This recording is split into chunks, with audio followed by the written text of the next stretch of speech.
Perfect black body and its spectrum.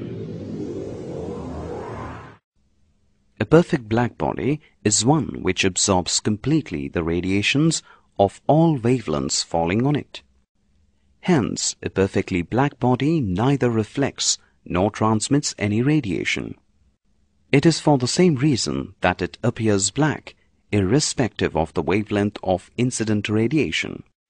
When a perfectly black body is heated to a suitable high temperature, it emits radiations of all possible wavelengths.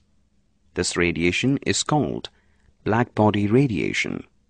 It is not possible to attain a perfectly black body.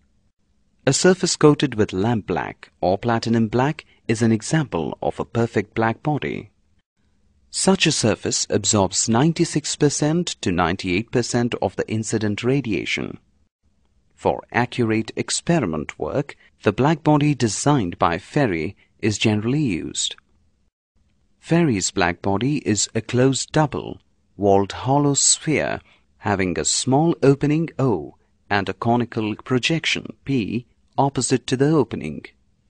The projection prevents direct reflection of any radiation. It is painted black from inside. Radiation entering the opening suffers multiple reflections at the inner walls. After a few reflections, almost the entire radiation gets absorbed.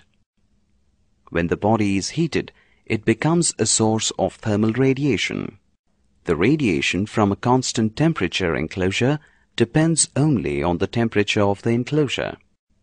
It does not depend on the nature of the substance.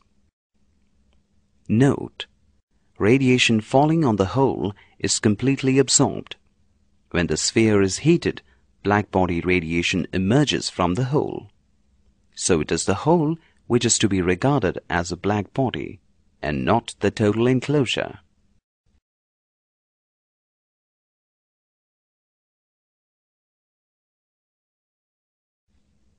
Distribution of energy in the spectrum of a black body. In 1899, Lummer and Pringsheim experimentally studied the distribution of energy in the spectrum of black body radiation at different temperatures. An electrically heated enclosure with a hole was used as a source of black body radiation. The radiation was passed through a slit, S, and made to fall on a concave reflector, C1. The radiation was then made to fall on a rock salt or fluorite or fluorspar prism. The prism was placed on the turntable of a spectrometer.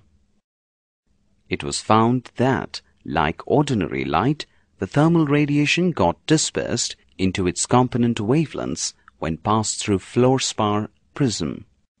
Lummer and Pringsheim used concave reflector to focus the radiations on a sensitive thermometer or bolometer. They connected a galvanometer G in series with the bolometer. The deflection of the galvanometer gave the intensity of radiation incident on the bolometer. Lummer and Pringsheim measured the intensity of radiation corresponding to different wavelengths. Heating the body to different temperatures, they made a number of observations. The results of the experiment were plotted graphically as shown here. Each curve represents the variation of monochromatic emittance E gamma with wavelength lambda. Let us now analyze the spectrum.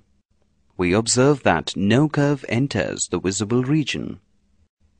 This is due to the fact that the fluorspar prism absorbs the radiation corresponding to the wavelengths of the visible region. The distribution of energy among the different wavelengths of the spectrum of black body radiation is not uniform.